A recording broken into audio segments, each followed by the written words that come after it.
সবক নং 4 নামাজের জিকির সমূহের অর্থ। সুবহানাকাল্লাহুম্মা, আয় আল্লাহ, আমরা আপনার পবিত্রতা ইকরার করছি।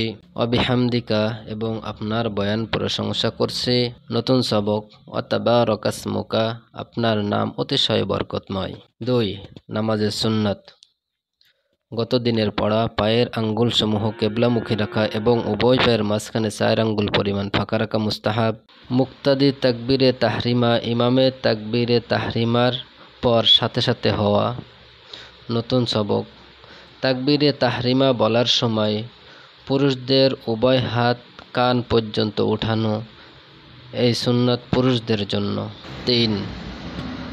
কবিরা গুনাহ, যা তওবা ব্যতীত মাফ হয় না এবং একটি গুনাহ দোজখে নিক্ষিপ্ত হওয়ার জন্য যথেষ্ট, কিন্তু আল্লাহ তাআলা যদি রহম করেন। গত দিনের পড়া। কাউকে খোঁটা দেওয়া, কাউকে মন্দ আখ্যা দিয়ে ডাকা, যেমন হে অন্ধ, হে ল্যাংড়া, হে মোটকা। নতুন সবক।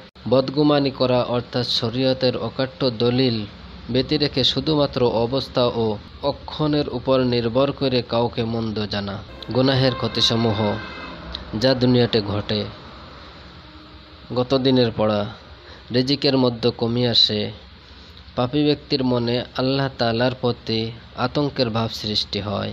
নতুন পড়া। গুনাহগারের মানুষের প্রতিও আতঙ্ক থাকে, বিশেষত নেককারদেরকে দেখলে নেককার লোকদের কাছে বসতে চায় না।